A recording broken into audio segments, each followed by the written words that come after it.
Ken is walking in. Okay, I'm online. I see that. Good morning, Fred. Good morning, folks.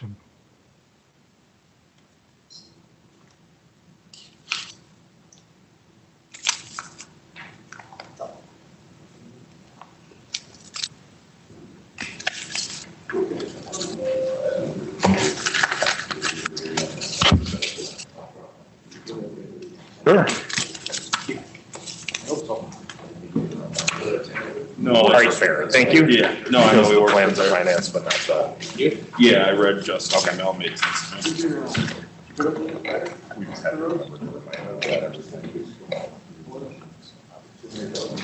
Hey, how are you? Morning, Ken. Oh, okay. That might have been my fault too. No. We're learning here. We're learning. How you doing, Ken? Was the original one the $9,000 trade-in, or am I remembering? Oh, okay. All right. One normal trailer. The outcast. That one's got your grooves in it. There you go. Hey, you? That plate's right. You wait for everything. You must have them in sync now. That's what Peterson always. Just in time politician or something. What's the apparatus they have on the fire trucks that? Yeah.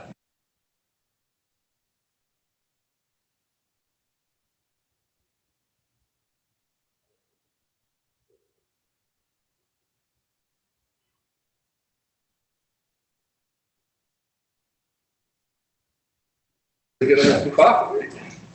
All right. Let's call the meeting to order at 9:02. Roll call. Seifert, aye. Valley here. Richard's here. Guzikowski here. Tolman here. Gail here. All righty. Approval of minutes from February of 9th, 2021. Any questions, comments, corrections? If not, motion to approve. Richard's a move approval of minutes. Gail, second. Roll call. Valley, aye. Richard's aye. Guzikowski, aye. Tolman, aye. Gail, aye. Seifert, aye. Okay. All righty. Number 4, informational. Is that going to be Andrew, you? I can kick this off. Alderman Guzikowski, thanks. Just a quick segue sidebar before we get into the heart of the agenda here. We will be constantly, as I think the word last week or last meeting was, evolving this process. So one of the things that we will be adding to the agenda, just to circle the wagons with everybody, is a common council action list, which we do with the Plan Commission as well. For those who have served on Plan Commission, we will reroute back to this board what actions were taken by the Common Council that pertain to you. So if you made a recommendation or, so for instance, the Common Council did approve the scope of authority that you all had recommended that they provide this board without change.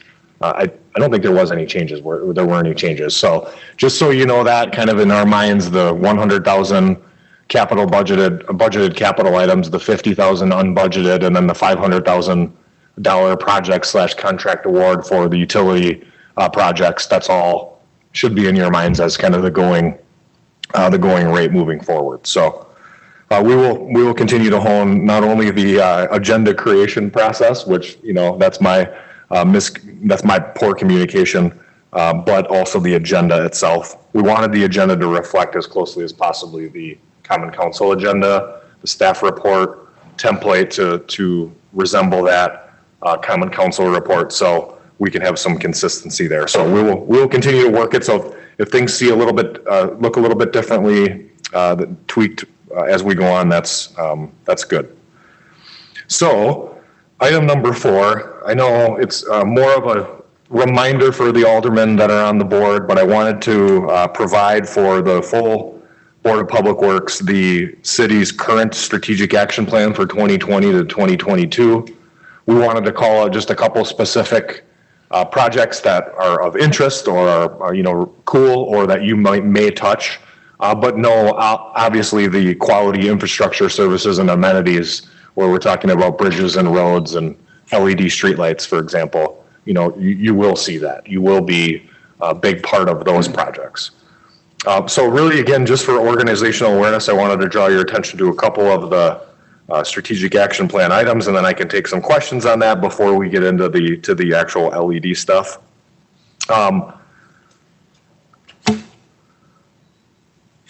We talked a little bit about this with the capital improvement projects last meeting. On page 7 of the strategic action plan, thoughtful development and prosperous economy. Major emphasis will be placed on developing a gateway corridor to the city in conjunction with the Drexel Avenue rehabilitation project. We are looking at placemaking, wayfinding, signage. We hopefully will, you know, dovetail that with some public art and sculpture that we want to do in the community, and really make that gateway sparkle in conjunction with the project that we spoke to you about last meeting with, that was afforded the TAP grant, the 80/20 grant. Was it TAP or STP? STP.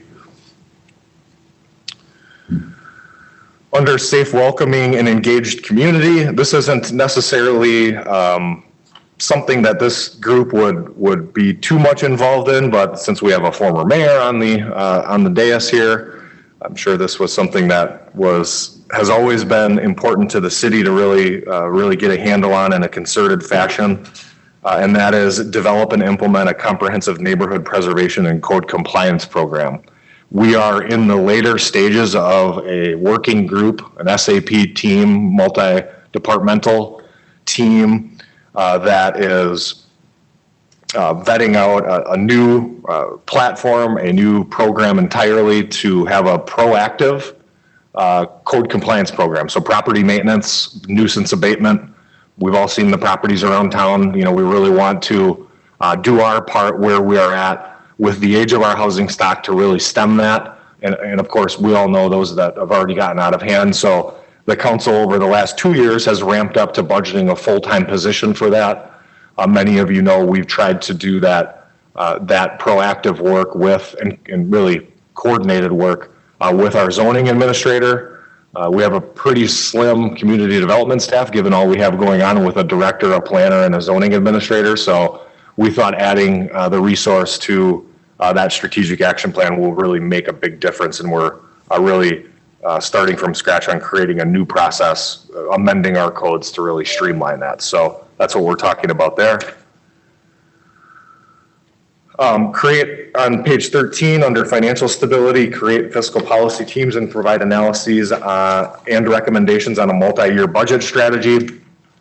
We have some really good flexibility being afforded to us with tax increment District 7 now being able to take over the levied dollars for the Drexel Avenue interchange. That big decision that was made that really, among other decisions, led to the city's renaissance. And, you know, we have a lot of flexibility there because TID 7 is now able to support that debt moving forward. So we have some room to work. We've also, as you'll see more so at budget time, we talked a little bit about this last meeting. We have established equipment reserves, we've established building improvement reserves, and we've established bridge replacement reserves. All for, you know, the opportunities in the future when we're not growing at, you know, 2.5%, 3.5%, 4% every year in terms of our net new construction. When we do come back to reality a bit, we're hopefully planning for the future here with being able to have monies on hand for those large capital items. And of course, that's important to this group. And lastly, before we dive into the specifics, in our original strategic action plan for 2017 through 2020, we created basically this street lighting capital improvement plan / LED conversion white paper. There's analysis on all of our streetlights, the payback. There's second analysis on funding that with special charges. But in this strategic action plan 2020 to 2022, the council says now go do that. We've looked at it, now find a way to get it done. So before we move on, are there any questions on the strategic action plan itself? Even if I didn't cover it, you know, we kind of know this like the back of our hand. So anything else you were curious about or anything on there?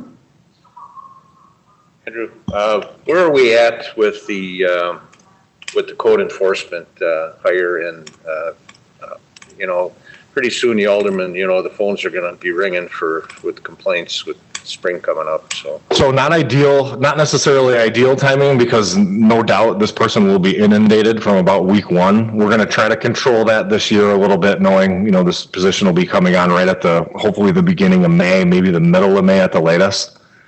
We have some code work to do to really help. What we spent a lot of time on is really setting this person up for success, having formal processes, having a solidified code to where they're not hunting around, defining a scope of responsibility for this person versus other code enforcers in the community. You know, here's what your charge is, here's what your scope, here's what your responsibilities are. That has really been our downfall in trying to do this with a little more chaos over the last several years, at least in my assessment, in the last 5 years or so, 4 or 5 years. So we will have that person on board. I think it's going to be a gentle handoff though between the zoning administrator and this new code person this year, and then we'll get them off and running. But we will have them on board. The goal was always by Memorial Day, so.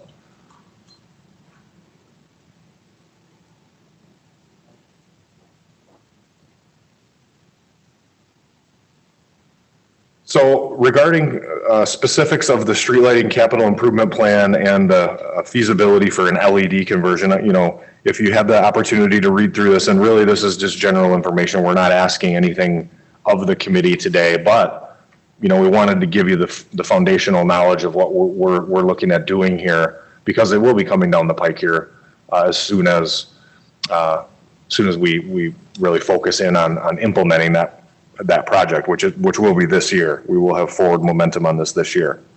If you would turn to page 2 in the executive summary, you can see that we have various options, various alternatives for how we would attack this project. And if you take out item number 3, the replacement of the direct buried poles, and you see in the analysis, if you're not aware of what those are, you know, direct buried versus a mounted mounted on a concrete pad, so to speak. With that being a wild card of about $2.1 million, if we were to take that out of the equation, I would offer that we have a very manageable project to wrap our heads around. However, the direct buried poles are also an issue for us and will continue to be an issue. So I just draw your attention to that, because without the direct buried poles, and maybe we try to do all of it. Without the direct buried poles, we're looking at about a $2.1 million project. The direct buried poles are doubling that almost at another $2.1 million. The energy savings doesn't help us with the direct buried pole issue, right? That's kind of the question or the concern. That's the big delta here. So really you see a menu of options. Some of the other system upgrades like item 4 and 5, $175,000, probably well overdue for those items. This analysis, as you saw, was done completed in, I believe, September of 2019. So before we get after the project, we really have to test these assumptions, update these figures. With Max being on board now, I'd imagine, you know, that'll bring a different and a good lens to that to see, you know, if we missed anything or looking at it from a different angle. So this would be coming back to the Board of Public Works here to help that after we update these numbers and really when we start attacking the actual project implementation. Any questions on that analysis? guess I'm looking for some better explanation of the detail between 1 and 2. The unit cost for the WE Energy lights is $175 a piece versus the city-owned ones is $550. Why is there a discrepancy there? So can you offer anything on that? Because I know you and Mike Simmons looked at the LED or the We Energy's payback on that, and maybe just general answer to that, how they're looking at that for us. Generally speaking, when dealing with We Energies, they have a set cost on replacement of going from high pressure sodium to LED. That general cost is $175 to replace the light up front. I'm sorry, is that just the bulb or is that the fixture? That's the fixture. So they basically take the fixture off and they replace it with a whole new LED light fixture. For $175 a piece? A piece, yes. A standard Cobra, or basically a standard street light, roadway street light that you would see like on Drexel or Howell. That's $175 for them to replace. The costs do increase with going to LED for the first 7 years. I believe it's like $18 a month. And then after 7 years, it drastically reduces down to $10 a month is what we pay on energy costs and rental. That includes maintenance. If the light goes out, they'll replace it. Things along those lines. As far as the city-owned, we purchase our own fixtures. What happened with there is that included or kind of took into account both residential lights, which are the decorative fixtures, which tend to cost much more than the standard highway lighting, if you will, that Cobra style. I believe the DPW at one point is working with CREES, which is a company out of Racine. And those products were, Ted, correct me if I'm wrong, $200 to $300 for that fixture. And that also includes a new system that they're doing, which is called a 7-pin connector. It has a node that goes on top and they connect it. So that's why that does cost a little bit more than your $175 general fixture out of We Energies. They don't include those 7-pin connectors. It just seemed like there was a huge disparity there between the WE lights being $175 a piece and the city ones are at $550. And you're also saying that these are fixture replacements? Fixture replacements, that is correct. Have we looked at just doing bulb replacements? Ed, could you, Sure. I mean, there is, There is some companies that do the kind of like a shoebox replacement. A lot of the lights that we currently have, they're not kind of large enough to accept them. The only ones that would really be applicable for those just shoebox replacements would be the general street lights, like the ones in the size you would see like on Putes and Howell and Rawson and stuff like that. The more street light ones, there is a few that we could do in some of the more decorative fixtures, but to be honest with you, a lot of the ones that we have in neighborhoods that are kind of the I don't know if I would call them decorative fixtures, but they're more of like a globe. That those lights are pretty old to be investing money into, because even the I don't have the exact dollar amount. We've looked into it.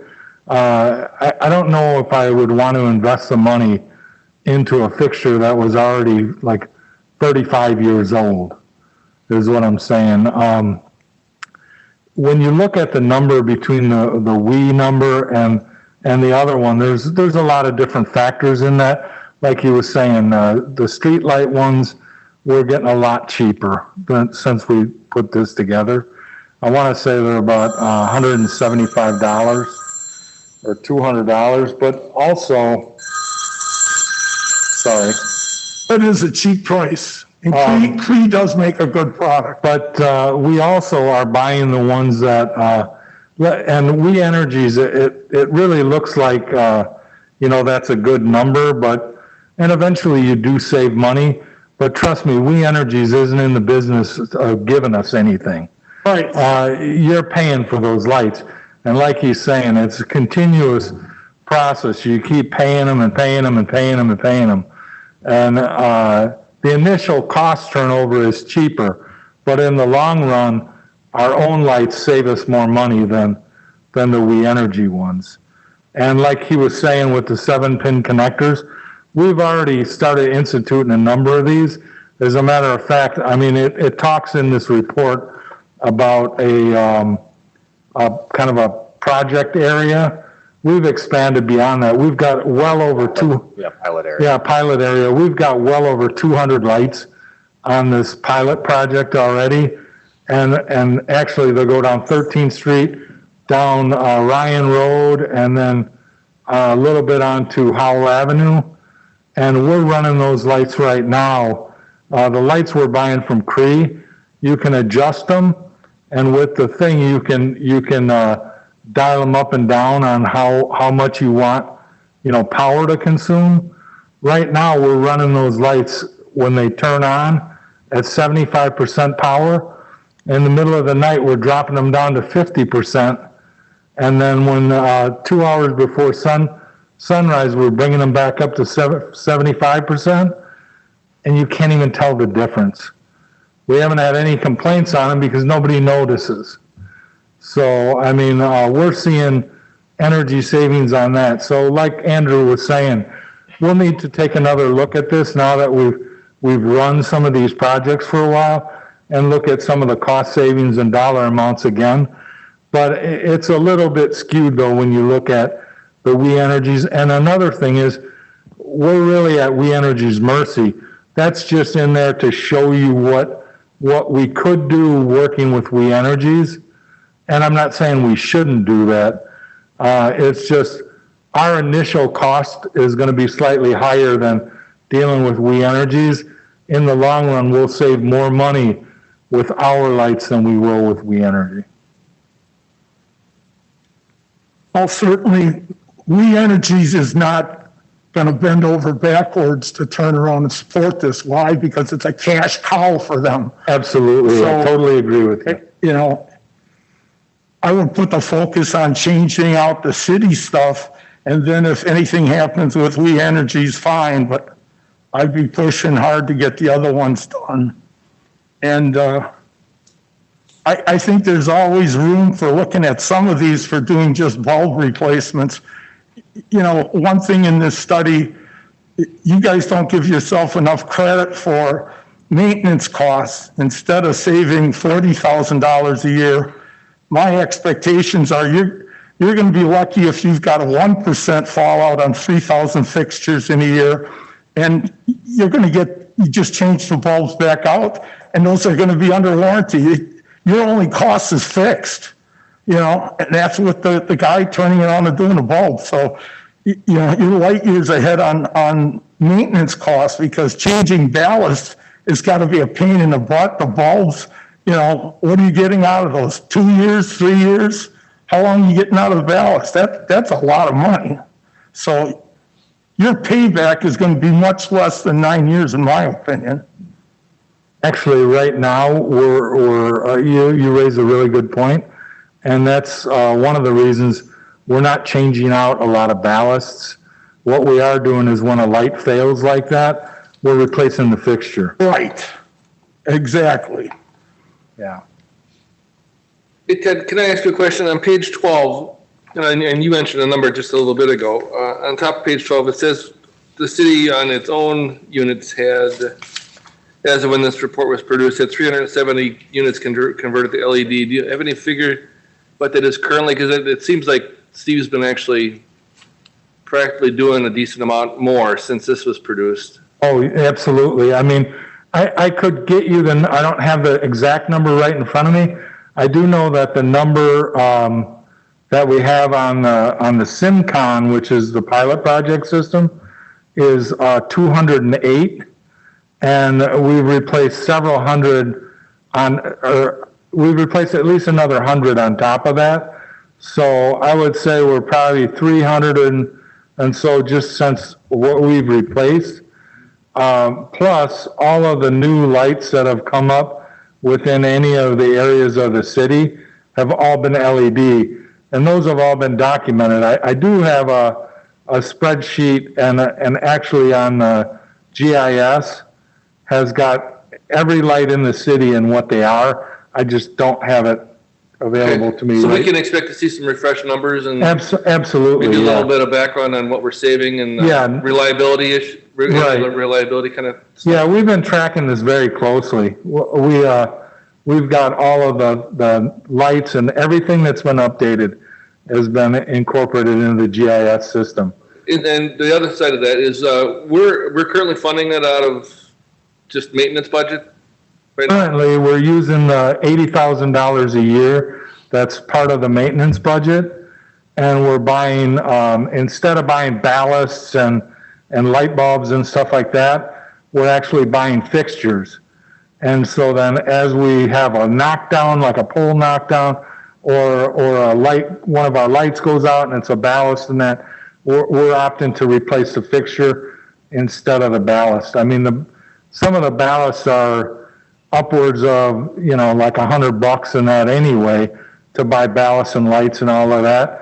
And the fixture isn't too terribly much more expensive. And we know that we're not going to have to touch that fixture again for a number of years. So the Ted, is it 2920? Sorry. what's that now? I'm talking total number of Oak Creek owned fixtures is you have maybe 3,449 total Oak Creek fixtures. Does that sound right? Yeah. Okay. Right. Well, this is a year and a half old now. So. Yeah. I mean, there'll be more with because we got some added that we've taken on with the 13th Avenue with Amazon. We kind of adopted a few lights up and down 13th. We've got a number of ones from just different developments and new housing developments, stuff like that. I mean, they all get added into it. And then for background for Dale and Dale, I'm sure you remember Bob. I recall on the bigger budget item here is the direct placement poles, or however the terminology is for that. And I forget, I saw the numbers like 700 to 800 of those in our inventory. Yeah, it's close to 900. Close to 900. Yeah, so I mean, call it roughly about a third of our lights. So we had pondered that because we experienced, I think I recall, about 12 to 15 replacements a year of those currently, just where they fail or get knocked over. Well, and when we do replace them, we replace them with with the one with the flip side of that is, and they're not all crap, or they're not all. No, but I mean, we would have to update that number again, but it's not going to go down tremendously. Yeah, I know it's not going to go down. Tremendously. It is a situation where they're not all in imminent danger of failing. No, not at all. Yeah. And you got to remember that some neighborhoods in some areas of the city, I mean, you might have some direct vary poles that are 10 to 15 years newer than others, depending on when the neighborhood was established. That number, that 2.1 and change million, assumes they all get swapped out in this project. Correct. And I understand that this report is 18 months old or thereabouts, somewhere in there. Are we saying then that the new street lights up and down 13th and Ryan over there for Amazon, those are all LED, but previously those were We Energy lights. Are they now ours? No, I don't believe they're ever We Energy lights. At one time they were state and controlled by the county. When they redid some of the roadways, that was part of the project that the city would take over, the lighting and stuff like that on them. So we currently do the light repairs and that up and down Highway 100 and 27th Street, since that one was redone. Half of the lights are ours, half of the lights are Franklin's.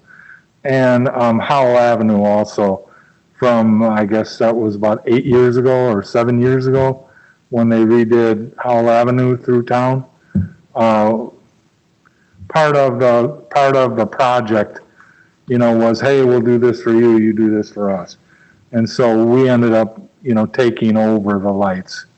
I mean, like by Amazon on 13th, are those our lights or are those still we energy lights?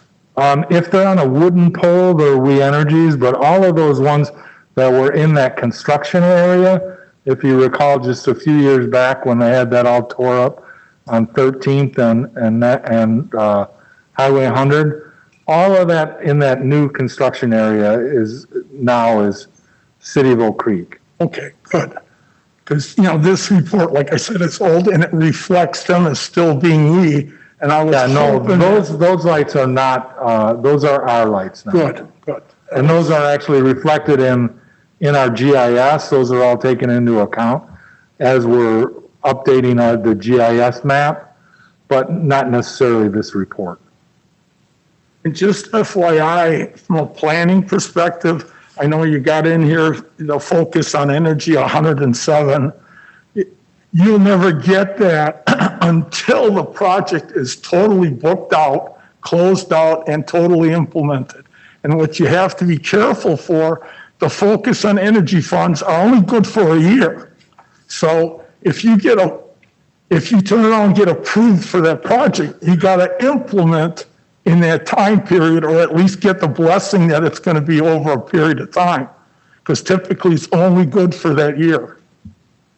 I did speak with the folks directly at Focus on Energy when we put this together, and you are correct. And actually, I took a pretty conservative number and put it in there. When I spoke to Focus on Energy, they said potentially we could be looking at a larger dollar amount, but I didn't want to, commit or promise something I couldn't deliver. So. Yeah, because it only was reflecting about 6% savings, and I was hoping we'd be getting more than 6%. So, Andrew, can we do we envision looking at a refreshed white paper for the next meeting or next maybe 2 meetings? Well, not as soon as we can. Yeah. I don't know if we can do that in a month or even 2 months, but that's definitely something Max is going to quarterback here as he's getting on board. We've already had a conversation about this. I don't think it's going to take too much to update these figures, because I think the general framework of the analysis is there for us. We can add in some things like, just typical bulb replacements and things like that as a lesser option. But yeah, certainly we're looking at, thoroughly vetting out a project, whether that's a project that you and the council determine is just implementable over time, and we want to raise some money every year to do this on a incremental basis, or if it's a more of a global settlement and getting out and doing it all at once and realizing the savings to pay for it, a lot of it. as an FYI, a number of years ago, I had every other light pole turned off on Howell Avenue. I'm trying to think if that wasn't for about a year or so. You guys are shaking your heads because you probably remember. Yeah. So there was a little disagreement between council and myself because from my perspective, Howell Avenue looked like an airport runway if you ever came in at night, on a plane. Howell Avenue and Oak Creek lit up the whole east side of Milwaukee County with all their lights. So long and short of it is, every other light turned off.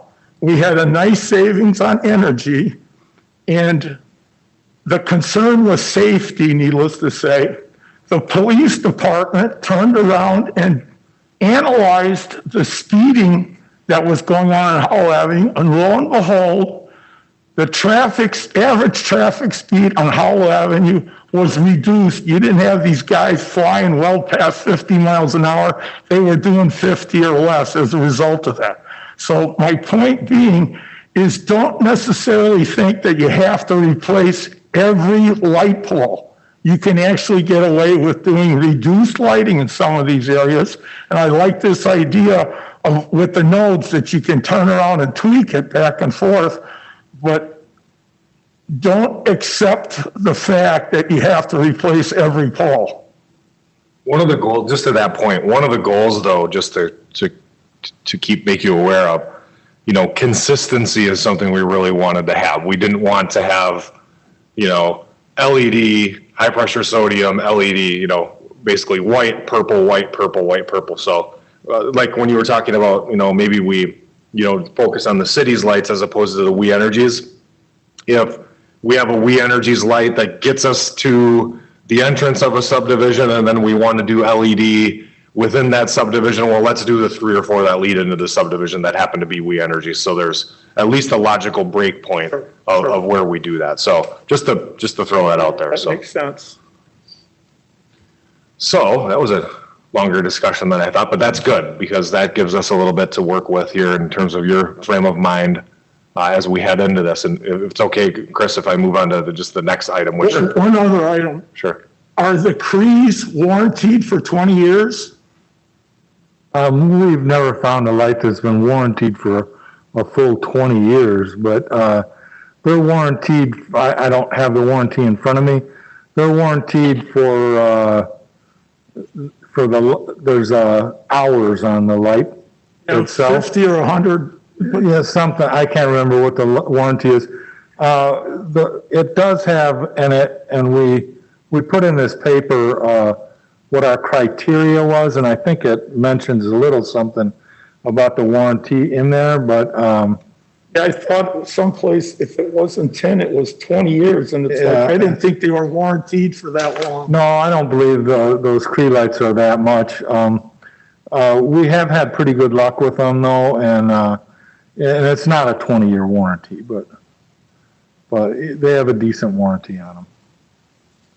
I had checked with the maintenance manager over at St. Matthew's Church, only because I know they installed CREES probably about 5 or 6 years ago. And he was happy to report that he has not had any problems with CREES whatsoever. So he's a happy camper with their pole lights. Yeah, I'm very happy with the street lights that CREE is making. I wish they would make a few more decorative lights because unfortunately that company, which like I'm saying, we've had really good luck with the lights that are more ones you see like out on the highway and that, you know. But unfortunately they don't make a light like one of these that you can see out here. Which is more what we have in our neighborhoods in that. So we've been scouting around looking for stuff like that.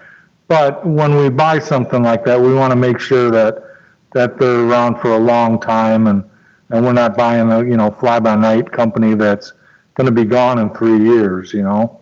Exactly.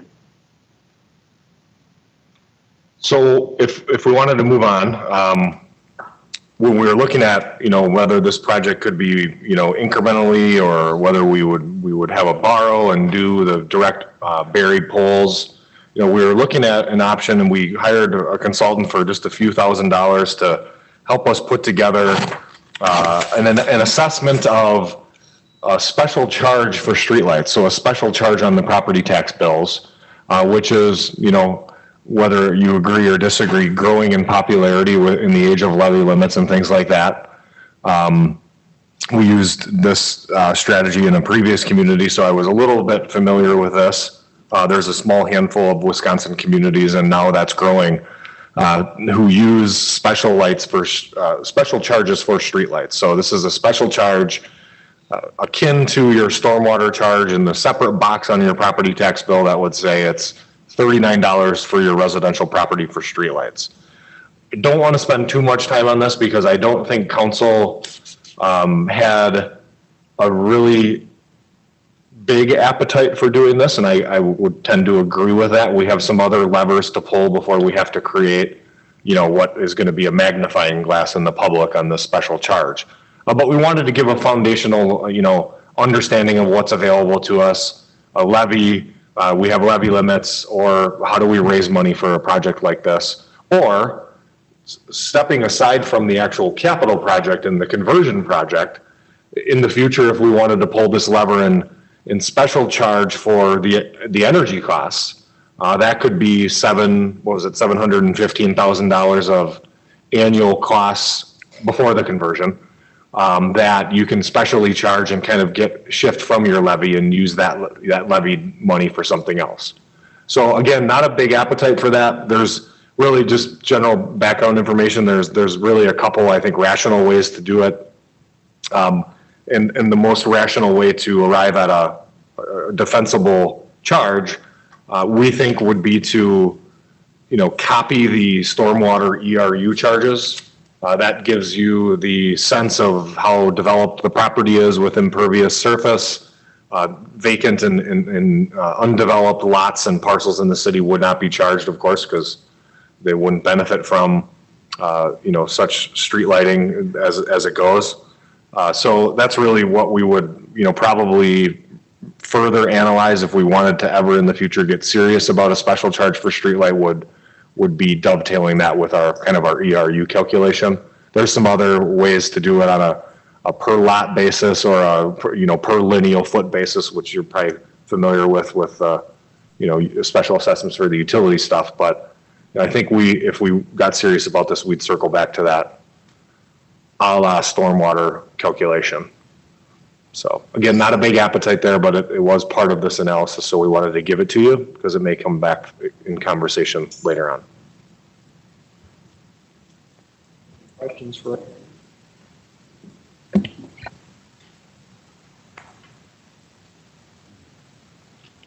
All right. On number 5 then? Is there a motion to approve?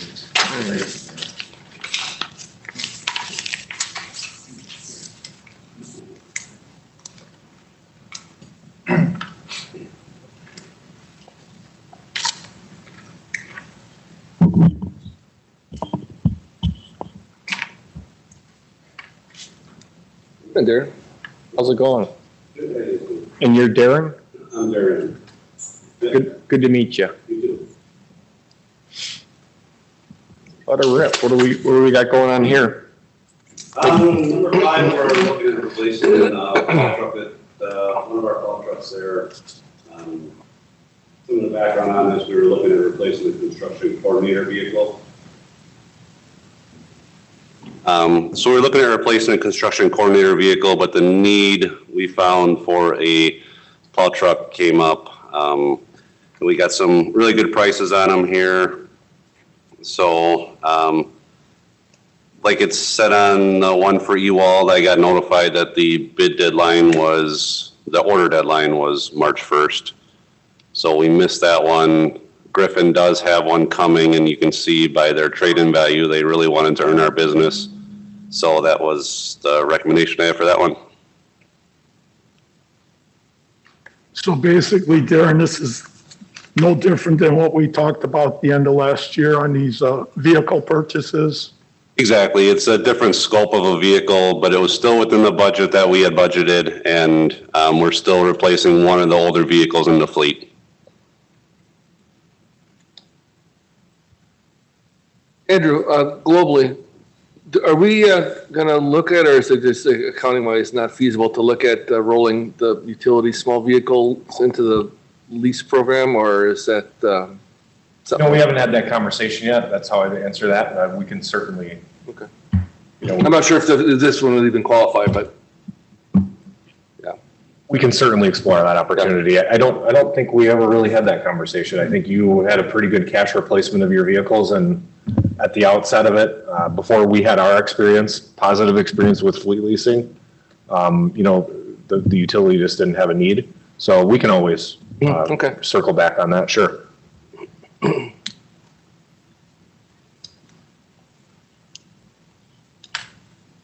Alrighty. Any other questions? I'll move to approve the Ram 2500 Western plow from Griffin for $30,173. Richards will second. Roll call? Bill, aye. Bowman, aye. Guzekowski, aye. Richards, aye. Valley, aye.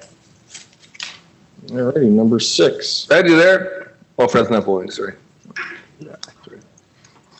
Motion, look at a motion for a Dodge Caravan from Griffin. Yep, so this is our meter van we're looking to replace. This is by far the most used vehicle we have at the utility. This is the one that drives around, does our meter reading. He goes out and does hydrant fittings, meter exchanges, things like that with this one. The repairs are starting to add up on this one, so it's the highest mileage vehicle we have in the utility. Went out and got some bids for smaller vans, and you've seen a lot of those small little contractor type vans out there now. So that was the ProMaster option. I'm recommending the Dodge Caravan option basically because it has windows, a lot less blind spots, it's a lot safer, and the body style is the same as our current model, so everything would transfer over to the newer vehicle. And with this one, I feel like we could get more if we chanced it on the Wisconsin surplus site based on what some of the vehicles like it are going on that site for right now.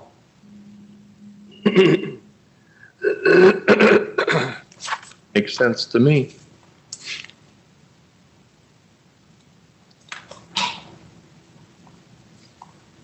We don't have any obligation necessarily to go with the, how is the bidding on the require, Michael? No, there's no obligation to go with the low bid. We Okay. pick what fits the best. Okay.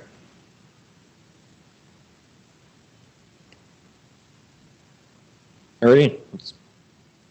Sally moves to approve the purchase of the Caravan from Griffin for $21,044. Richards will second. Roll I call. just put a note on here that we're looking for the 24,544 and then sell it on surplus. Okay. Roll call.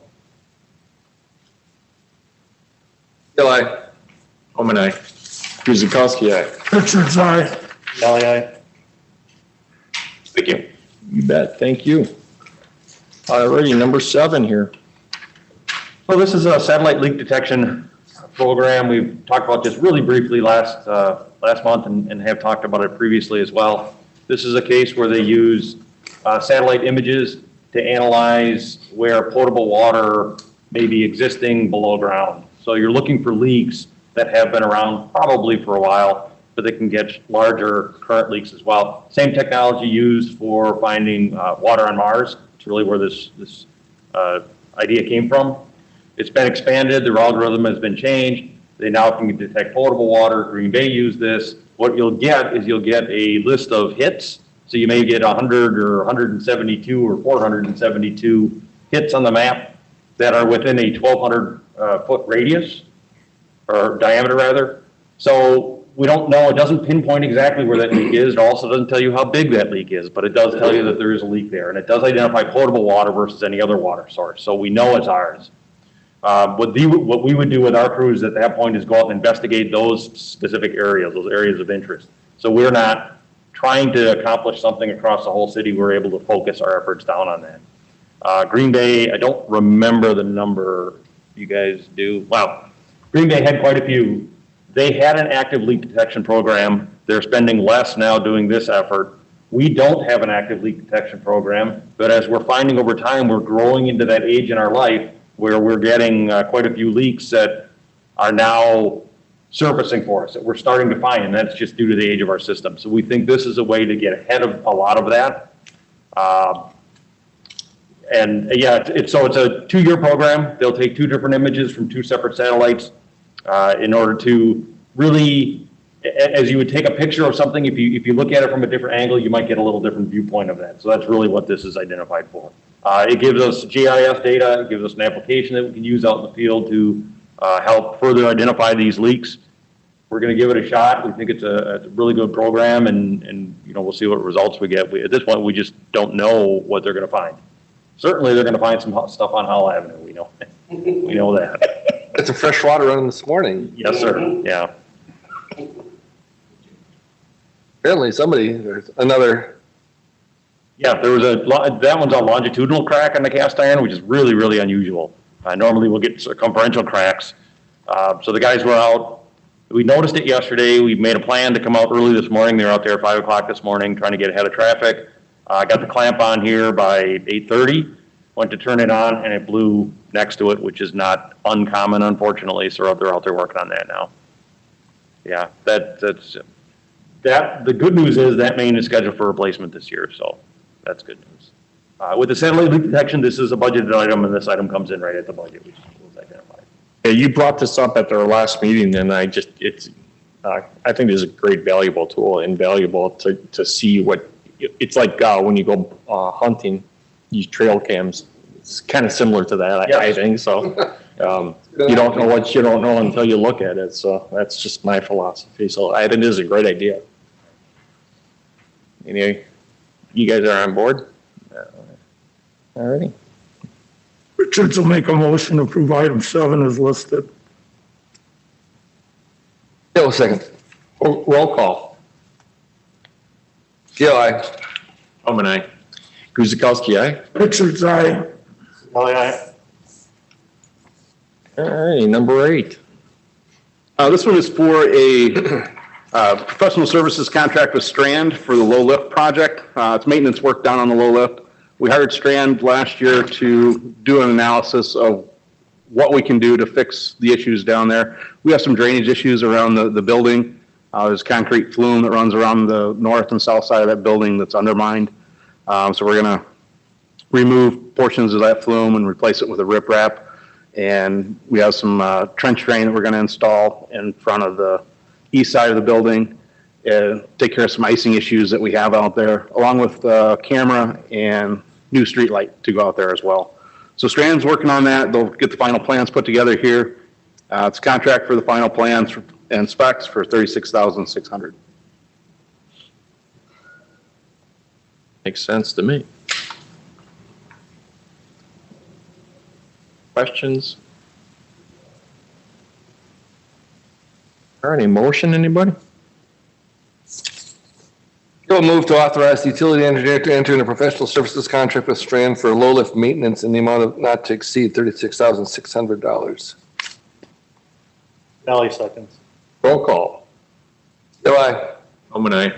Guzekowski, aye. Richards, aye. Aye. All righty. Number 9 here. Next item is for a contract amendment to the sanitary master plan that Brown and Caldwell was working on.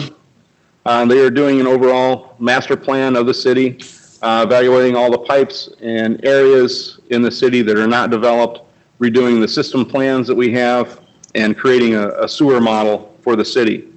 As part of this ongoing work, the things have popped up. The Lakeshore Commons project, Bear property, those are things that we've added to this.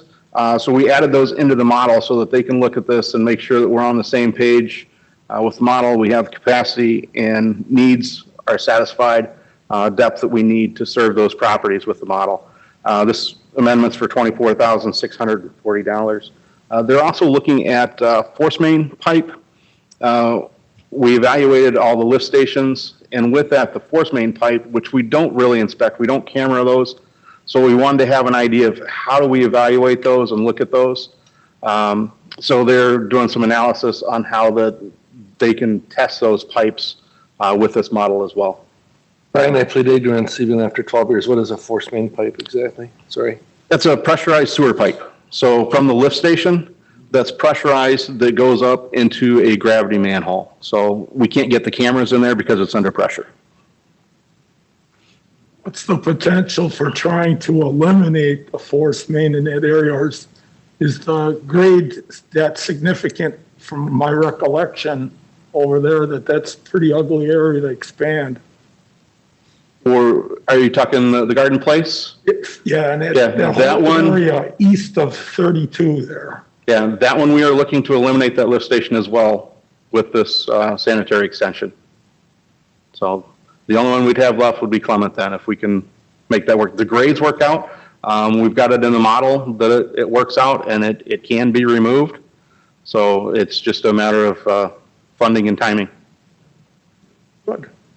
Michael and Brian, I see this is for a change order for new development. Did you guys obviously coordinated with Doug and Andrew to make sure we're looking forward enough that we're not going to have to do this 5 years from now because we forgot something. Yeah, absolutely. Right. And Brown and Caldwell met with the planning team, reviewed the new comp plan as part of their modeling and work that they were doing. One of the things, we added 3 new areas for the team to look at because of those discussions. Good to hear. That's very thoughtful thinking on that one, so it all makes sense to me. Sullivan, memory serves me that wasn't there some point in time where we talked about extending sewer down to Caledonia? There was at Nicholson Road. So Katy Vista subdivision, there was some talk about that. Right now, they're served by a lift station on their property, and they have a force main that goes through Oak Creek to MMSD's interceptor. The most recent plans, which is still already 5 years old, when they plan to expand down there, they have upgraded their lift station and expanded that for the campground remodeling. They expect to run that out of their lift station. So no, gravity sewer at this point is not intended to extend down to there for now. They just tore the whole place up last summer, 2 summers. Yeah, 2 summers ago, I think, yeah. I mean, like everything seemed like was replaced.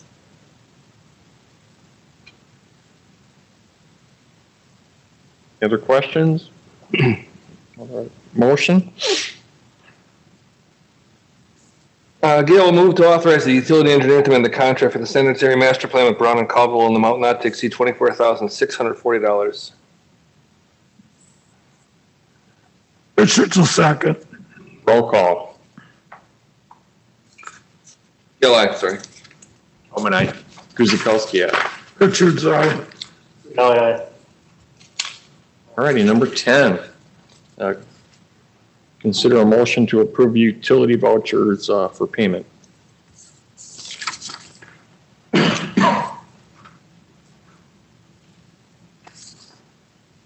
So I'll just give a brief introduction. We always have a summary sheet that we put on top that captures most of the bills, by far most of the bills. They're all using a, 1 page, sometimes 2. It'll show that, and then you'll see at the bottom there the remaining is $12,000 on this particular month, and all of the detail is shown in the voucher packet there as well. Had some problems with the raw water pump issue with the Zorn Cochran compressor. That compressor's. Mike, I think we gotta get you in. Oh, I'm sorry.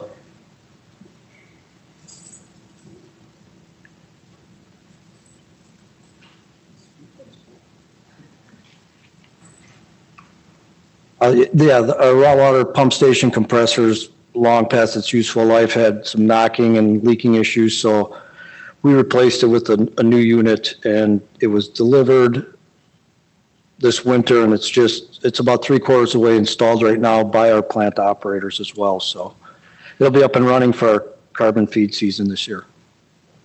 Great.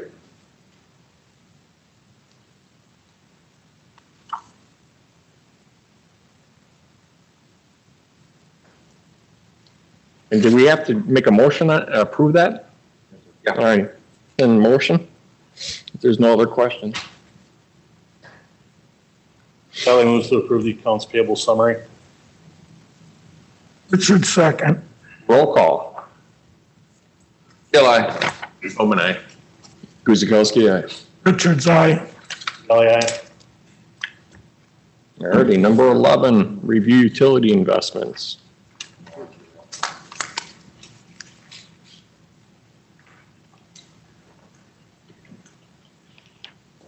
Hey, I'm Derek. I don't know if I met everyone. Hi, Derek. I'm Derek. Couple months in here, the accounting manager of the utility.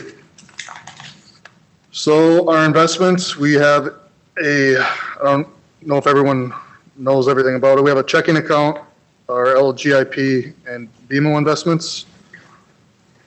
So as you can see, we have quite a bit of cash on hand, but most of it is going towards future capital projects.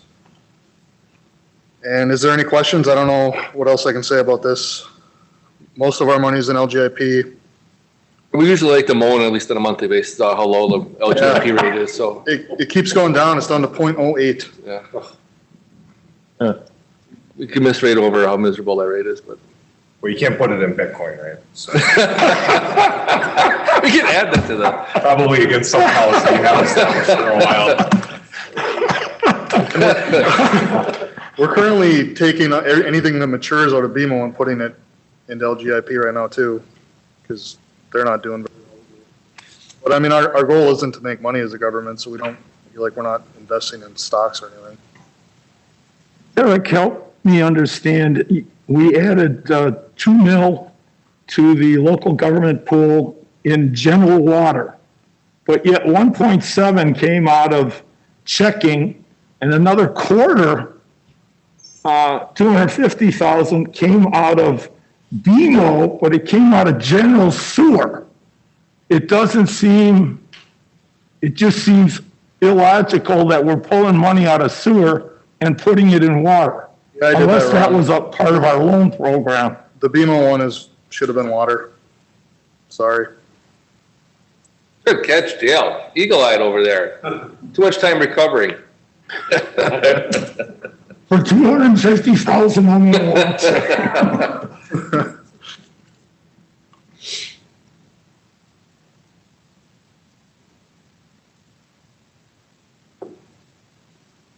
Any other questions? Okay, thank you. Number 12, informational, receipt of the 26th consecutive GFOA. So I don't have a write-up for this, but the Government Finance Officers Award is for the excellence in financial reporting for producing our comprehensive annual financial report that we do every year. We put it in your mailboxes and that. This is the 26th year in a row that we were able to achieve that award, so it's something that's really quite nice. It really tries to show the transparency in financial reporting so that anyone can pick up that report and see through it and look and see what's going on from the utility finance standpoint. So. You'll have to send Annette a card. I did. She was very interested in that because it's her, while it's our 26th, it's her 20th. Yeah. So she really wanted to have a copy of that herself. Yeah, we. Mike, do they allow the utilities, given the management parameters budget that you have, you don't have a good budget presentation award, you just go right to the CAFR? Correct. So our parallel to this in the city side of it is, general government side is the Distinguished Budget Presentation Award, and I think we've received that 3 years in a row now. This would be the third maybe, but it's 3 or going on 4. That was part of our original strategic action plan as well, and a lot of the same points: transparency, performance metrics, using your fiscal documents as a communication device, those types of things. But the big one being, transparency to the public. So we're doing that on the general government side of things too. We have a long way to go to hit 26 years in a row, and I don't know that I'll be here for the 26th one, but. Questions or comments? Oh, congratulations to you guys again. Yes, good work on that. Number 13, informational as well. Yeah.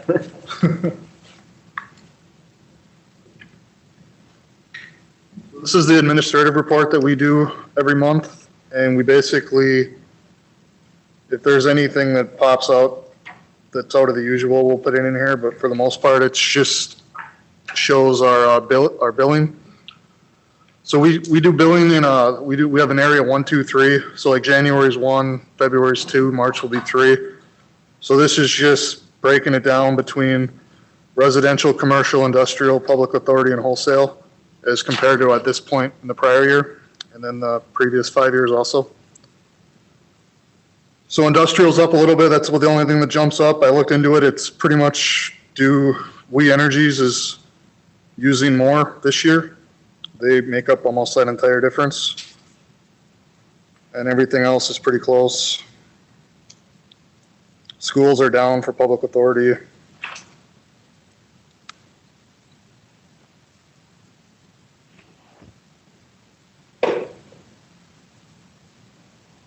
Vote on anybody? No, but that Do they pay us per thousand, Mike, or? Energies? Yeah, Yes. but they have a somewhat of a lower rate than, Yeah, they're at, so the bulk of their water is at $2 a thousand as opposed to $3.12 or $3.39 for a residential customer. you feel for what the hell they're up to?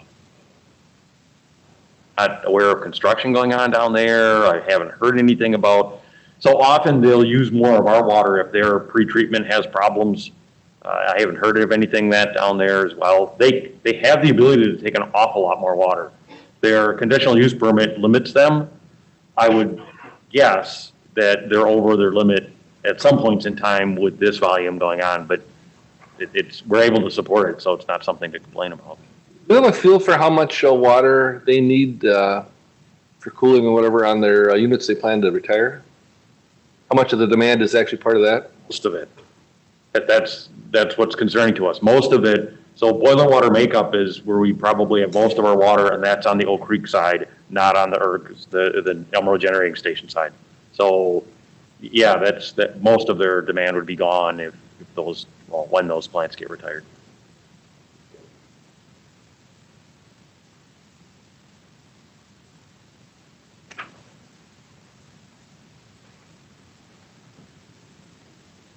Randy?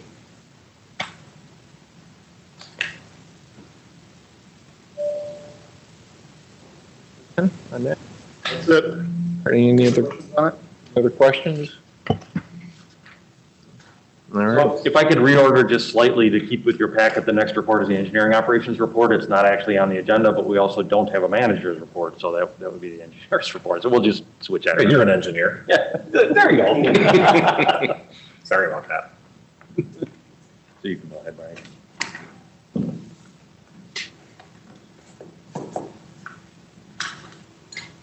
All right. Engineering report. Risk and resiliency assessment is ongoing. Strand is working on that. They're working on the emergency response plan. The risk and resiliency assessment was submitted to the EPA in December of last year. The emergency response plan is due in June. Distribution is working with Strand on filling in the blanks of the questionnaires and comments that they had on the emergency plan. This is a revision of the existing emergency plan. So it's a lot of making sure the phone numbers are correct and making sure equipment is current, and we have plans and processes in place. That is due in June of this year. Rawson Avenue Water Main Looping Project. Cedar Corp completed those plans, and this project is currently out to bid. Bid opening on that will be next week. Is relaying a 12-inch water main between Rolling Meadows and just east of Clement. It's completing up 2 dead-end loops on the north side of the road. Howell Avenue Water Main Relay. This project can't get designed fast enough. That's going to relay water main from Groveland up to, we're looking at going all the way up to Susan with this, and we're doing a combination of open cut and directional boring on the project. And we found a route that we can get up there and get all the way to Drexel and eliminate the dual main system that we have up through there. So they're working on the design. We want to have that out to bid for construction this summer. Centennial Sanitary Sewer, Foltz is working on this design. They're going through the engineering design of this, trying to decide where we can put this, how we can install this. This is either going to be abandon the existing sanitary line that runs down along the creek. The issue that we have there is the manholes are falling into the creek as the banks are eroding away. If we can't abandon those lines, we'll have to do a stream relay and rehabilitate the stream banks. Then we'll have to do a floodplain analysis and FEMA study along with that. If we abandon it, we're going to have to get a drop manhole structure in Centennial underneath the existing box culvert. So they're trying to figure out where we got room to go with this. Sanitary rehab project. That project was, bid opening was last week. That's going to be going to council for award next week. and the various locations to do lining projects in the mains. Development projects in the city, Orchard Hills, still waiting on punch list items. Rawson Business Park, contractors out there working on that. Hopefully they'll get those punch list items finally completed this month. Hub 13, punch list items remain out there, and the condos at Oakview, so punch list items remain on there. Engineering's been involved with Lakeshore Commons design team, and Brown and Cobble looking at the sanitary modeling out there as well. Working on the layout for infrastructure for the water main and the sanitary sewer through there. That's the engineering report. Thank you for that. We're going to add that to the agenda. Yeah, I just missed, looks like we missed one of the prongs. Thank you, Brian. All righty, distribution. So yeah, we had a leak last month, Golden Lane, small one that was building ice up in front of the driveway. I think one of the plows went by and notified us on that one, hey, something doesn't look right here, and about a foot of ice on the road there. So dug down on that one, found a little crack in the pipe. February 9th, I don't know if that date rings a bell to you guys, but that would have been the date of our last meeting. And Ken, I don't know if you remember what you said as I was walking out the door. No, I don't. And I quote, keep the water in the pipes. That didn't work. Was it cold? It was very cold that day, and Fred called this one in, noticed, he now had lakefront property out on Valbeth out there, so it was, that was a cold night, and the main was underneath a street tree, so there's one less street tree out there now that'll have to get replanted someday, I'm sure. We couldn't just rip the tree down, because there was a gas main running right next to the trunk of the tree, so couldn't just rip and pull that one out, and it was a cold night that night, so got that one fixed, and we'll have a little bit of cleanup to do there in the springtime here. We are going to special assess that property owner for that repair, aren't we? Yeah, maybe we should. Did you catch that, Fred? I got it. That's where Commissioner Seifert lives. Yeah. So, yeah, other than that, we had a valve that was older, smaller valve. We had to fabricate a reinforcement plate on there. Eric did a good job of fabricating that, and now we just have to watch it and make sure it holds together. Other than that, pretty standard month there. We were able to finally go out and check all the creek crossings. So we had a stretch of cold weather. So we go out and check the open ditches, culverts, areas like that where we have water main running where sometimes we'll go unnoticed. So we're looking for steam, flowing water, open water in places where there shouldn't be. So got those completed last month. So on average, even in winter, it has to be 2 to 3 main breaks a month usually. How many do we have? It comes and goes. Really? So yeah, it's don't know. Yeah, right. So that's probably a fair average. I would say about 2. Okay. So I think One of the positive things, Mike, if I'm not mistaken, the water temperature only varied about 4 degrees on the input, right? Thereabouts. Yeah, this month, yeah, in February. 36 before. you look at a trend, and historically we get more breaks in the summertime than we do the winter time. So, and we like those ones a lot better, but I bet. a 60-degree day in March, we'll take that one for fixing the leak. Uh-huh. So, yep, but that was February for us. Thank you. So moving forward, we should censor any comments Alderman Gale makes about pipe. Tom and I. I'll second that. Way to go, Ken. Premonition. Yeah, right. Alrighty, just treatment plant report. Yeah, I missed my chance. I'm Mike Roby, the plant manager. If I didn't meet all of you last time. Hi, Mike. I'll just hit some of the highlights here. If you guys have any questions, I can definitely talk more about any of this. Our percent change, a little bit up from last year. Our peak day was quite a bit less. That's usually due to weather. Sometimes in February, you'll get a nice warm day, everybody washes their cars or stuff like that has an effect on the daily peak. The water quality report, these parameters are right in line with our water quality and where it should be and where it typically is. The raw water turbidity is up just a little bit with all the storms we had and northeast winds, those types of things. The fluctuation in the high and low temperature is only 4 degrees, so Darren can't blame us for breaking all the pipes. The staff at the plant completed 159 preventive maintenance tasks and 2 safety sessions during the month. They also completed 5 work orders. Some of the things were repairing heaters, an actuator on filter 5, and the occasional chlorine feed system leak that they repair.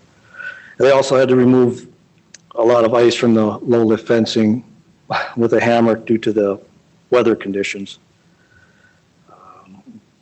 The operator spent a lot of time, as everybody else did, removing snow throughout the month. We completed our state lab of hygiene certification testing for the year, and we had divers on site for our chlorine contact tank inspection. That went well. I continued to participate in the WIA education ad hoc committee with some people from Green Bay and throughout the industry, and just trying to provide new online, quicker, faster, better educational opportunities for the operators to maintain their certification. So that's an ongoing process. Each year I'm in charge of putting on a treatment seminar in April for the same reason, education purposes. This year we're doing a virtual seminar, and it's a new process, so we're trying to nail down some speakers and topics for that right now. The plant, the design documents for the PLC upgrade project were created. We had a meeting on that. Butters Fetting was on site for the preliminary setup for the treatment west meter replacement, but that got put on hold because of the cold weather. Don't want to put any extra stress on the system with the temperatures being as low as they are. So, and then we mentioned that the divers did our inspection and preliminary reports were all favorable. So, running tasks of our safety for the year and our preventive maintenance tasks for the year, and hopefully those will grow as we go on.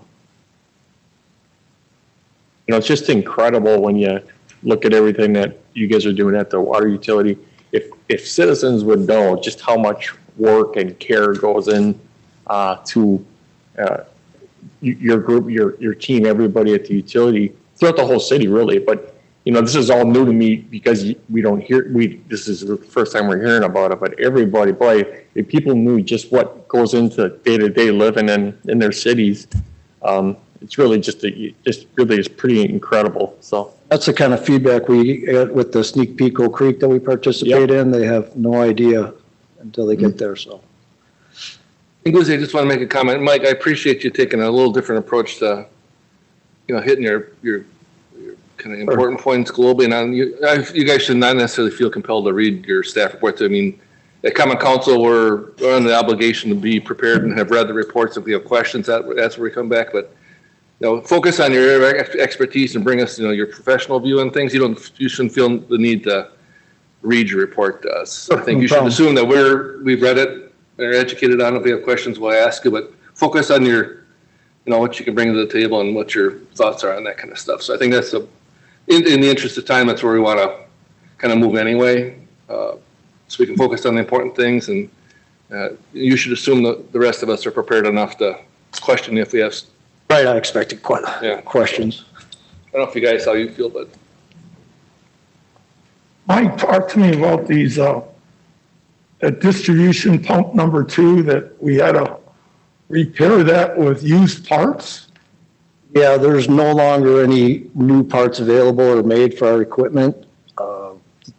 Search eBay, some of the old parts warehouses. They have some refurbished stuff if we're lucky, otherwise just some used parts, and working condition that they swap out. But, you know, you never know how long that used part was used previously, what kind of condition it's in. So that's what we're at with when we have a part fail in that electrical equipment. It's stuff you can, machines you can kind of engineer and fabricate maybe on your own, but the quality is always an issue. But the electrical stuff? Yeah, they have to fit into the holdings that they have already. So That's where we run into these, but they're huge ticket items when you're doing that power, generating and filtering processes. So incredible. I could go back to the distribution goals. Darren, how did we fare with our goals for 2020? I know there were a number of things we were kind of falling back on because of the pandemic issues. Is there anything that we didn't complete that we need to highlight at the beginning of 2021 to get back on track?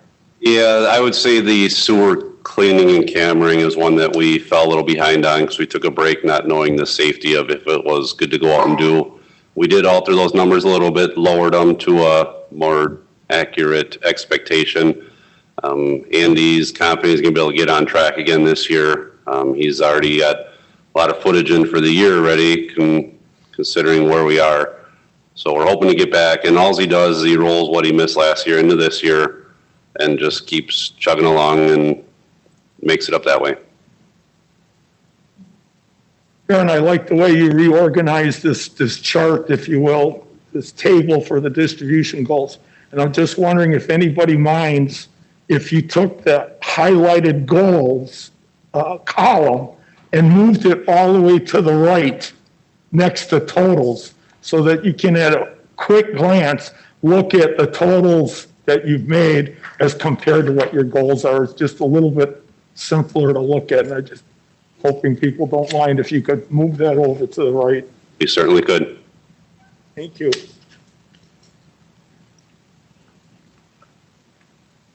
Thank you.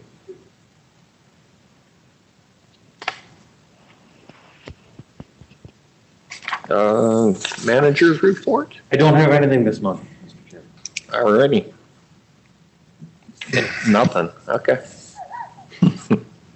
Traffic and safety, what do we got here? Informational? Discussion on the process for the request for review and public notice of traffic and safety items. All right, over to you. Good morning, everyone. If you haven't met me, I'm Matt Sullivan, Assistant City Engineer. Sitting in place for Mike Simmons, who's on vacation. This item we wanted to bring forward, obviously you guys, part of the coming together, this commission was taking on traffic and safety items. We wanted to just kind of go over and discuss how this board would like to approach that. In the past, what we've done is as agenda items came in, they were either sent to the board or commission. They were forwarded on to engineering, who was the secretary at the time. And then we would present these items under the agenda. One of those steps was to inform the people within a 300, 400, 600 foot radius, generally 300, and mail them out. We wanted to get your consensus or thoughts on the process if you wanted to continue to do that, as far as notifying the general public for any improvements or suggestions for safety. Generally, those would be signs. Some other concerns might be improvements at an intersection, crosswalks, speed tables, just generally just with purpose of traffic and safety. So I guess we want to kind of open it up to everyone and just kind of have a discussion, or? Yeah, Mike, or Matt, sorry. What else are you thinking if we're pondering the yes or no on the 300-foot notifications? Are you pondering hand delivering, email delivering notices? Or what? Well, generally our notices were always mailed. The only time we ever would hand deliver is if we came into an issue that was really pressing, and we didn't have the time, so we would hand deliver at that point. Generally never email because we don't have residents' emails, so we would go on a mailing list as we would with any other council or board agenda at that point. One of the other points we probably wanted to bring up was with this meeting being at 9 in the morning, generally most people are either at work or have other business to take care of. So we were thinking on whether we would want to continue call-ins or a video style to provide that avenue for residents if they wanted to speak on an item, or whether we wanted to provide them with a comment sheet when we sent something out in the mail. So that could be, read into record here.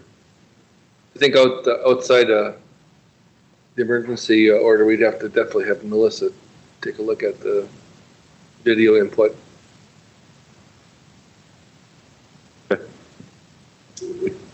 I think, if I may, I think the question is, so the way maybe I personally view this moving forward, and we haven't had a chance to talk, but the committee actually made the sausage, right? Because we had engineering expertise, we had police expertise. They were part of the committee makeup, the commission makeup itself. So we were making the sausage in the meeting. We would, I think, by and large, and we'll have to iron out this process with you, would be making the sausage with the same input of what's the crash, what are the citation data, what are the crash data, what are the traffic counts, those types of empirical evidence of the recommendation coming forward. I think the staff group would still be working to provide you that. We met as a staff, here's our recommendation to you on this request. The only real question, and I hope you're okay with that, I don't know that you want to be, maybe you do, that's completely fine getting into that level. We only had one alderman on the committee to begin with. So the real question comes in is, when do you provide the citizens an opportunity? And I would imagine that every now and then we get one of those neighborhood issues where we're talking about adding parking on the roadway or eliminating parking. One of the issues recently of Cedar Hills, I think it was Cedar Hills, right, of how they want to do parent pickup a little differently, impacts maybe a wider swath of neighbors. So if there were anything really, really contentious, we would of course, take that to the Common Council. But I think the question remains of, where do you want residents to have the outlet? Your board, which I don't think is required, probably a good venue considering there's elected folks on here as well.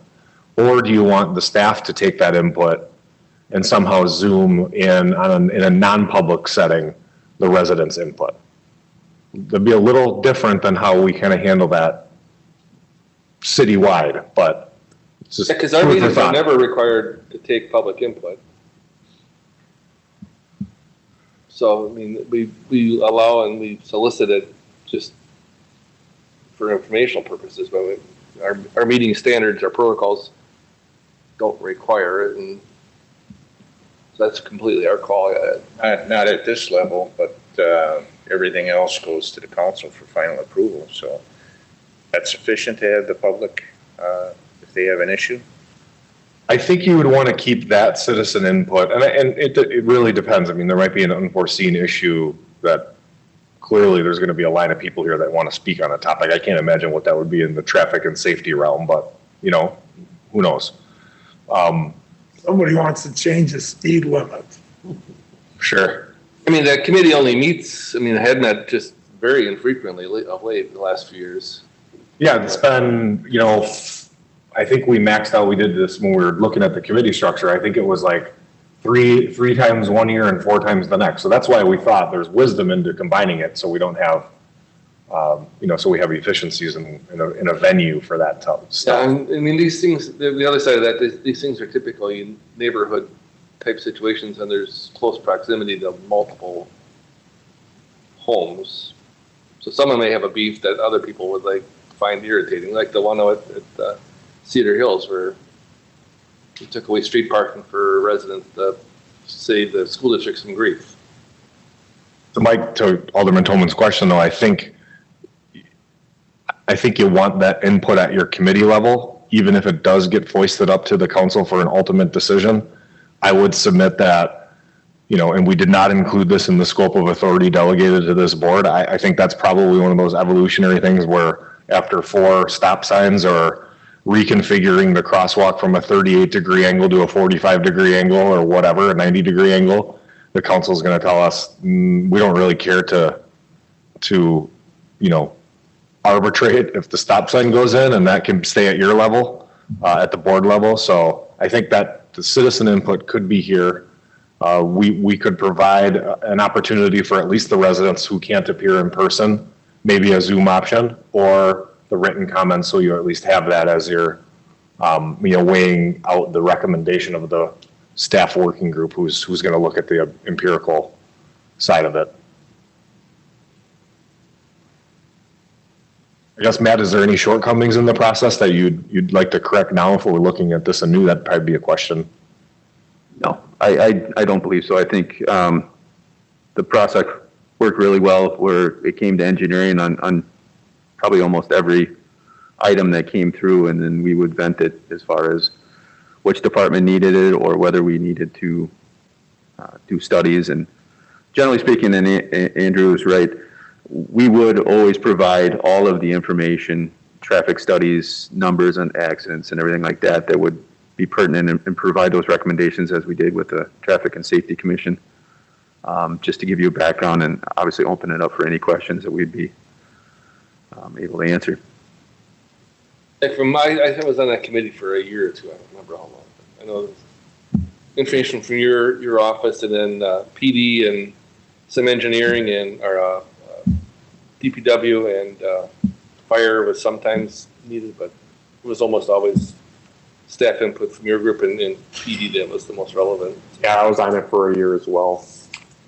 And I believe that we would still seek all that input and summarize it for you in a manner that was easy to review. Yeah. So that same group's going to meet and vet it out minus the alderman, really is what we're saying. And then we'll come prepared, as Matt just mentioned. And we'll notice that the citizens are, you're going to, how would you want to keep that the same way? I don't see much appetite or any strong feelings towards modifying that process. Maybe we continue to roll with that, and then we see what might be changed in the future. They'll notice it for them to appear here or to submit input to staff. How do you think? That's the question. Yeah, that would be, a question that we're trying to vent out and figure out for you guys. Input to staff. Try it out, and if I mean, that's what a staff recommendation is for. So they take all the information, so we don't have to do it. Right. I mean, you also give them an either or. You could do that and provide all those written, comments or anything to the staff in the report or to the board in the report, and that way you can read it prior. But I assume and I trust it, and I think it'd be useful for you guys to make a recommendation rather than. Right? That's what you're envisioning? I think, in the experience that I had for 10 years I was on it, or 10 or 12 years I was on the commission, there's a lot of emotion that goes into it when residents are up speaking, and really we tried to provide out of engineering and staff the logical and just the expertise behind it versus emotion. And a lot of times when you brought emotion onto in front of a commission, it was tough for a lot of the commission members to say, to really go with what a recommendation was or the logical provided in historical evidence to go with that.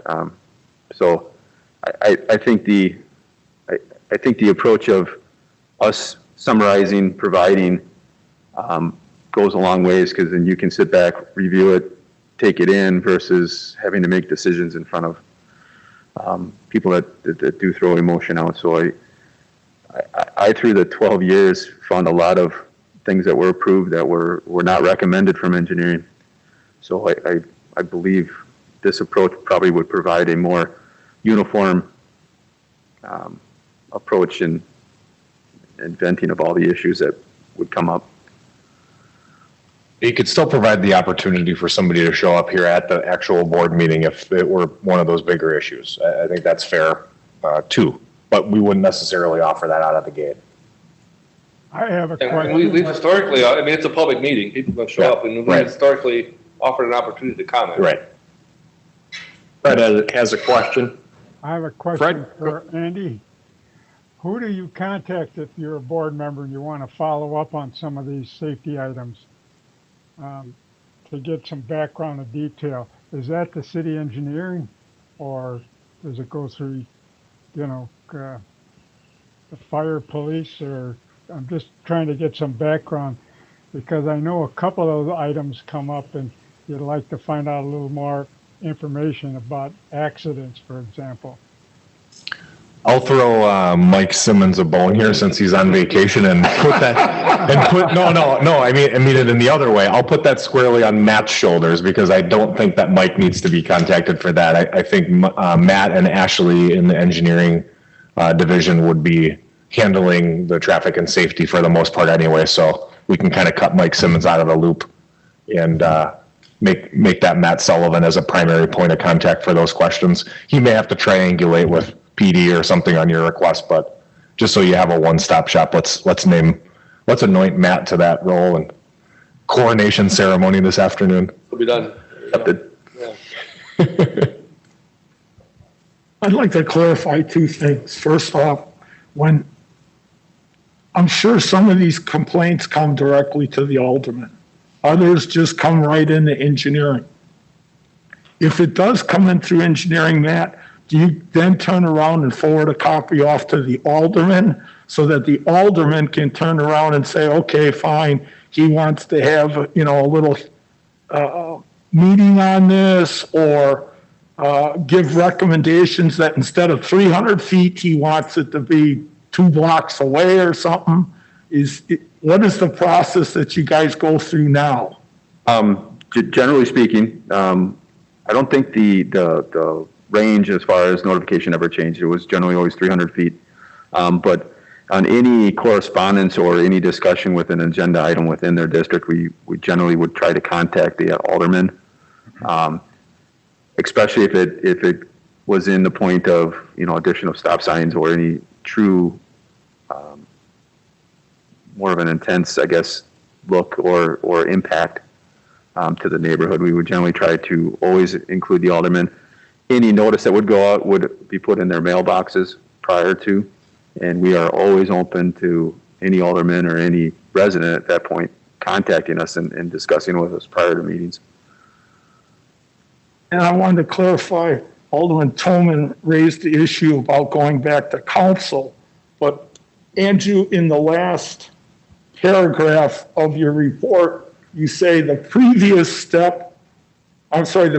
final step of council approval will likely not be necessary unless an item is extraordinary. Are we saying that generally speaking, approval rests with this body, does not have to go any higher? What's the threshold before it does? Or should we just plain leave it that this board decision is final, and if somebody doesn't like it, they could appeal it to council maybe?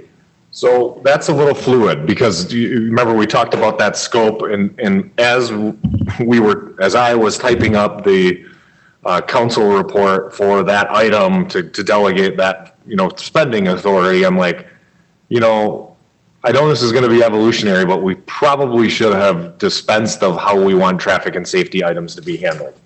My position would be that the majority of those instances should rest with this board and this board alone to say, hey, stop sign, hey, whatever, little slight reconfiguration.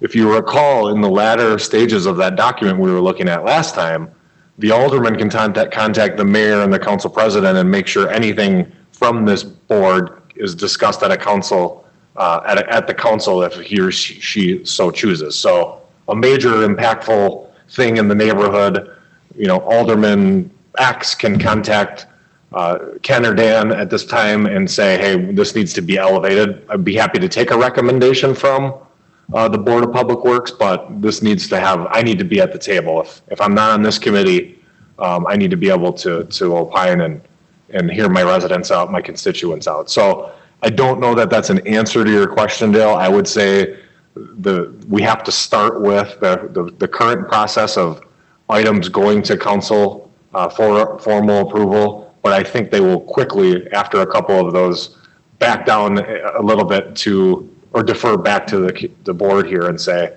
we're done with the stop sign thing, so if there's anything more important you'd like us to consider, we want to hear it, but. I think that goes along the lines of, we're sick of looking at pickup truck purchase requests and that kind of stuff, so it'll evolve, yeah.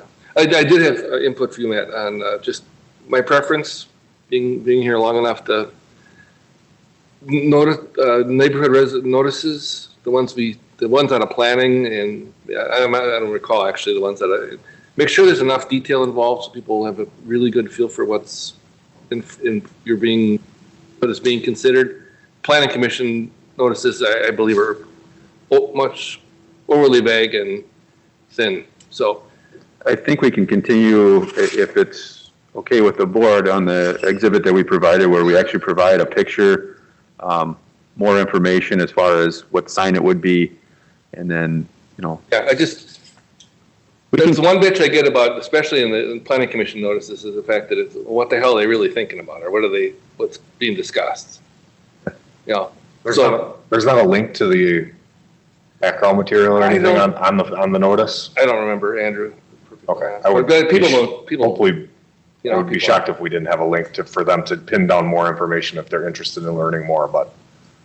That is a historical gripe I've gotten on planning commission notices, that it is like vague, overly vague. So it's my 2 cents. That's all I had. So. Any other questions or comments on it? Just as a follow-up to my comment before, 99% of these decisions are probably, it's fine that it stays at this level. I'm on board with that. But in the case of, you use the word extraordinary in that last paragraph and controversial, if an alderman does request that it gets discussed at the council level, I would like to see that window kept open. That was in the resolution the council approved last meeting, where it was kind of a catch-all, right? If there's a political issue, it can automatically go to the council. Okay. Somebody raises the flag on it. So as long as we keep that open. I think that's really important. To your point's well taken. Yeah. That has to remain intact. Yeah, over my 18 years, I think I've attended like 4 meetings, and 3 of those weren't even controversial. So it rarely happens, but it does happen. So. I want to keep trust between this group and the full council. Otherwise, I know. Otherwise, we've been on the opposite side of that. You feel left out or uninformed, and so things are happening without your even knowledge. Sometimes it's transparency. So there's 2 things we're going to do, and one of them I mentioned. We are going to triangulate. I don't know if there's 3 legs to that stool or not. We will add an agenda item to this group's agenda to say, of the items that are in your purview, here's how the council acted. And somehow, whether it's on a public agenda or not, or just communication from the staff, we will also let the council know the actions taken that are in your purview that you took the previous meeting. So they know, hey, we bought a utility van for $38,000. It's the Board of Public Works threshold, but at least we have the opportunity to know about it if we want to know about it, right? So that's kind of how we'll close the communication channels a little bit between the 2 bodies. If there's other suggestions among anybody on how we can improve that, again, evolutionary. Yeah, so. And I think, Andrew, that from what the water utility does in terms of the summary pages, I'd like to see that from DPW and engineering. Just rip the department manager's page out and put it in this report. Something to that extent might be handy. Especially for Bob and Dale and Fred. Sure. Doesn't have to be verbalized, but just included.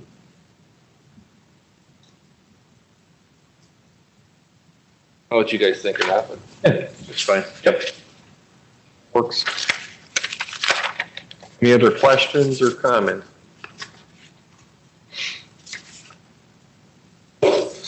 Nothing and more.